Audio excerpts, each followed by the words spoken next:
Welcome everybody, my name is Brendan Snyder. Thank you for joining me.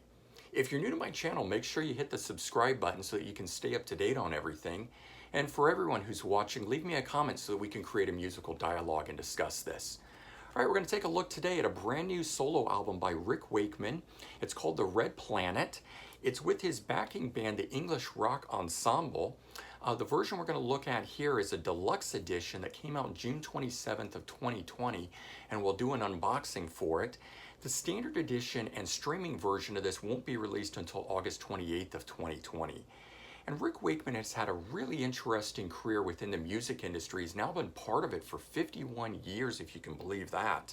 He started as a session musician in 1969 and then joined the band The Strawbs. He's probably best known for having been part of the progressive rock band Yes.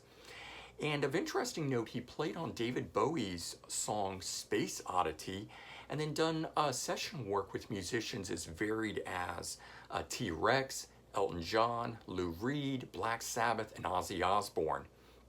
He started his solo career in 1973 with the Six Wives of Henry VIII, and then continued on with the Journey to the Center of the Earth in 1974, and the Myths and Legends of King Arthur and the Knights of the Round Table in 1975. All three of those being concept albums. And he formed his backing group, the English Rock Ensemble, in 1974, left Yes in 1980 to continue his solo career, and then from 1988 to 1990 he was part of Anderson, Bruford, Wakeman, Howe, which were all ex-Yes members at the time. And he's been in and out of Yes over the years, and original Yes frontman John Anderson and Rick Wakeman did an album together in 2010 called The Living Tree, and if you're not familiar with that, do check it out. It's really great.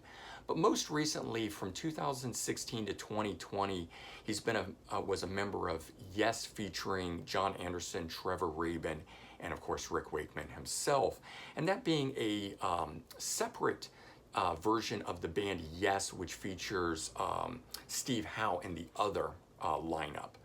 And so what we're going to take a look at today, The Red Planet, this his latest solo album with the English Rock Ensemble, was originally scheduled for release April 3rd, but delayed until June due to the current ongoing COVID-19 pandemic that's going on. And it's an instrumental progressive rock album that's very keyboard heavy and is a return to that heavier sound, but still very orchestral in nature, very similar in style to his 1973 debut album, Six Wives of Henry VIII. So if you're looking for something along those lines, this is the album to check out. It's his first with the English Rock Ensemble since 2003's album Out There, which also has connections to space like this one.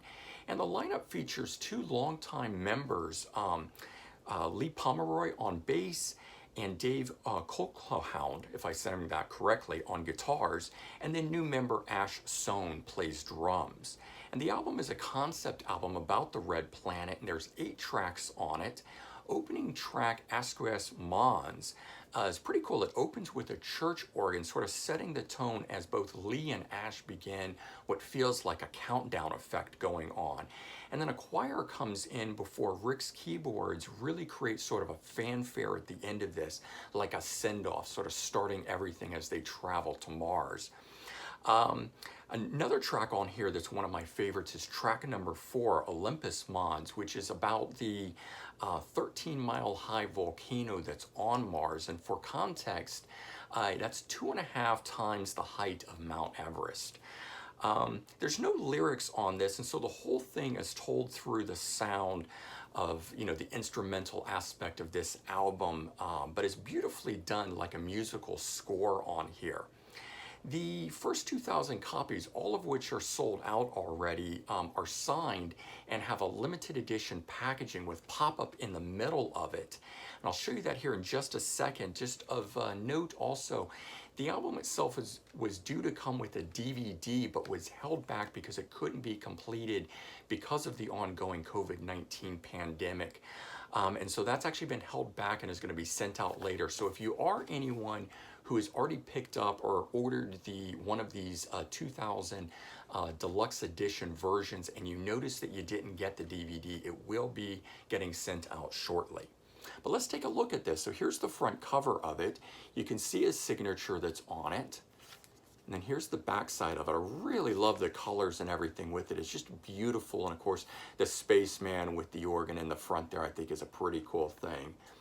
And then I'm going to turn it sideways so that you can get the full effect of the pop-up that we're going to do here on it. And then I'll turn it up right. But if you can check that effect out, I thought that was pretty cool and well worth the extra money. This was $40 off of the website there. You can go to his website to get a link to it.